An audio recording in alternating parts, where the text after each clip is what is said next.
Merab Dvalishvili is entering his rematch against Petr Yan with unwavering confidence and a clear message for the MMA community. As the highly anticipated second meeting between these two bantamweight contenders approaches, Merab is making it known that fans should not expect a predictable, wrestling-heavy performance from him. Instead, he believes he has evolved to a point where a knockout victory is absolutely within reach. Speaking on a recent episode of UFC Embedded, Merab explained that fighting is simply part of his daily routine. He emphasized that stepping into the octagon feels natural to him because he trains and competes with intensity every single day. His focus is fully on continuous improvement, sharpening his skill set, and expanding the tools he brings into each fight. According to Merab, the work he has put in since his first bout with Yan has elevated him to a new level. He expressed that fans should not be surprised if he secures a finish, whether it comes from a knockout on the feet or a dominant sequence on the ground. Merab highlighted his growing confidence in his striking, stating that he has been developing more refined techniques and increasing his power. At the same time, he remains dangerous with his grappling, which has been the foundation of his success. This rematch comes 2 years after their initial fight, and both athletes have made adjustments since then. While many expect Merab to rely heavily on his wrestling once again, he wants the world to know that he is prepared to win in any area of the fight. His mindset is centered on improvement, adaptability, and proving that he is a more complete fighter than ever before. As fight night approaches, Merab is ready to showcase the results of his hard work and deliver a performance that could surprise many. Dricus du Plessis has made it clear that he is ready to climb his way back to the top of the middleweight division, and he believes that journey should begin with a fight against Brendan Allen. After losing his middleweight title in a dominant performance by Khamzat Chimaev, du Plessis is determined to rebuild his path to UFC gold with meaningful, challenging matchups rather than hype-driven opportunities. Speaking openly about his intentions, du Plessis expressed a strong desire to face Allen as his first stop on the road back to the championship. He stated that he would gladly step into the octagon with Allen and would even welcome the chance to smash his face in, emphasizing that the motivation has nothing to do with personal rivalry or theatrics. Instead, he wants the kind of fight that positions him directly back into title contention. Du Plessis stressed that he is not interested in hype fights, money fights, or any matchup designed purely for entertainment value. His primary focus is securing a bout that accelerates his return to the title picture. He acknowledged that Allen has put together a respectable 2-fight winning streak, but questioned whether that alone qualifies him as the most logical opponent for a former champion looking to regain momentum. Even so, du Plessis made it clear that he is open to facing anyone the UFC deems necessary, as long as the matchup moves him closer to reclaiming his belt. His message was straightforward. He wants the most meaningful fight available, one that propels him back toward the top of the division. Du Plessis reiterated that his only priority now is reclaiming the middleweight championship. No matter who stands across from him, his focus remains locked on returning to the throne and proving once again that he belongs at the peak of the division. We have some unfortunate news surrounding UFC 324, as one of the highly anticipated matchups has officially been cancelled. Reports from Sherdog MMA confirmed that the scheduled fight between Rose Namajunas and Alexa Grasso has been called off.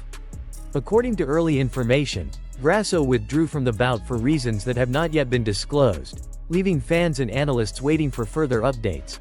Despite the setback, the UFC moved quickly to secure a replacement, and the new matchup caught many by surprise. Rose Namajunas will now face rising contender Natalia Silva at UFC 324.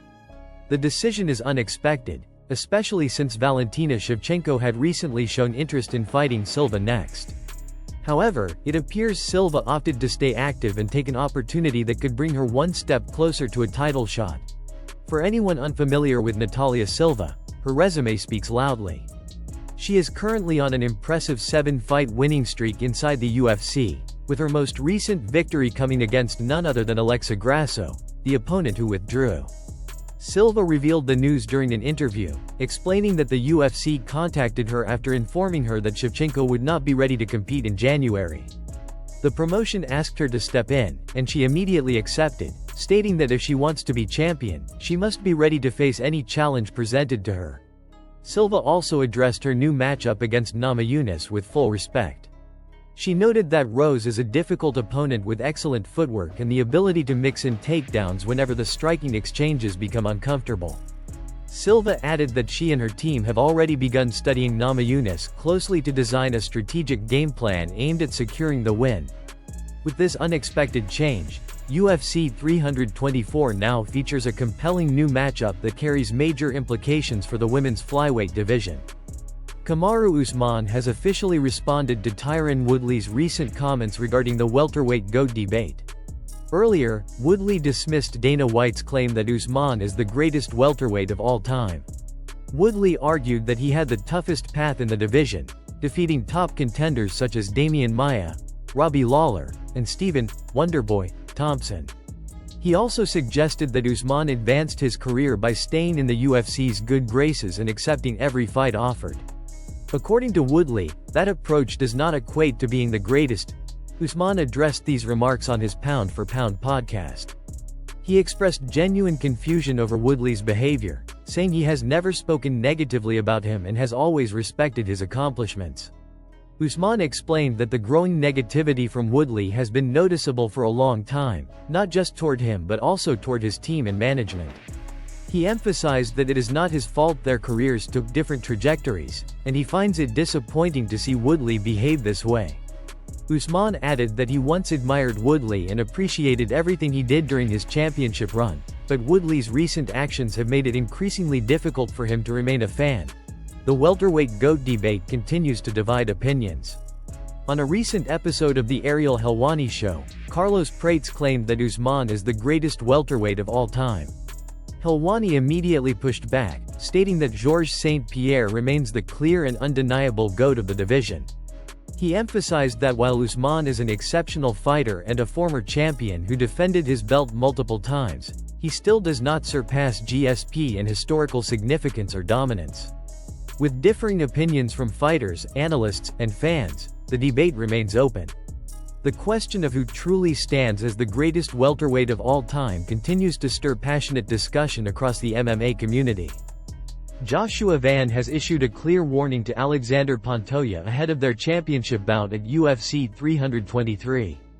Van is on the verge of potentially becoming the first UFC champion born in the 2000s, and he enters this fight with confidence, momentum, and an incredibly active record. Over the last 5 years, he has competed an astonishing 21 times, averaging 5 fights per year, making him one of the most active competitors currently on the UFC roster. Now that he has earned a title shot, he wants to leave no doubt about his intentions. During Media Day, Van stated that he did not come this far to fall short. He acknowledged Pantoja's status as one of the greatest flyweights ever but made it clear that he is coming to take the belt.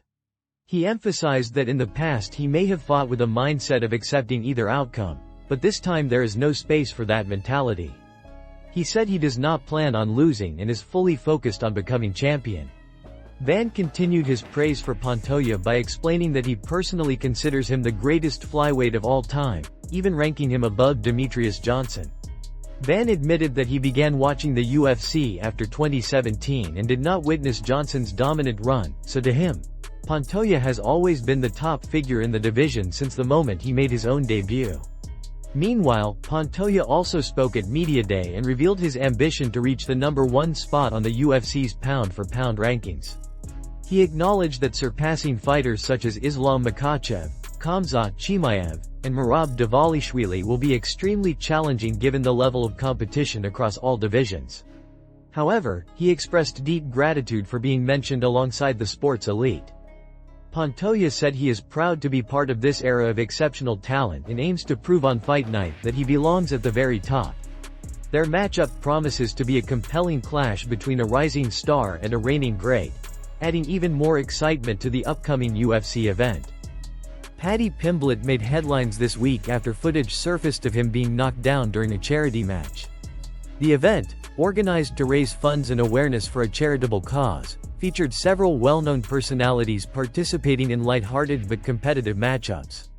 Although unexpected, Paddy's knockdown quickly went viral, drawing both shock and admiration from fans across the MMA community. Despite the clip circulating widely online, the overall atmosphere of the event remained positive. Paddy stepped into the exhibition match fully aware that the purpose was entertainment and charity, not competition or personal gain. Fans praised him for putting himself in a vulnerable position simply to support a good cause. His willingness to participate highlighted his character and showed that he is unafraid to have fun, even if it means risking a moment that could easily be turned into a meme. In the footage, Paddy can be seen engaging playfully before getting caught with a clean shot that sends him down. The reaction from the crowd was immediate, but the tone remained lighthearted. He quickly got back to his feet, laughed it off, and continued participating in the event, showing no frustration or embarrassment. This attitude earned him widespread respect, with many noting how rare it is for a professional fighter to risk their image publicly simply to help raise money for charity. The moment also sparked conversations about Paddy's humility and willingness to connect with fans outside the UFC spotlight. Instead of treating the charity match as something serious, he embraced the playful nature of the event. His participation demonstrated not only sportsmanship but also genuine commitment to giving back to the community. While the clip of the knockdown may continue to circulate online, Paddy's positive attitude, sense of humor, and dedication to supporting a charitable cause are what truly stand out.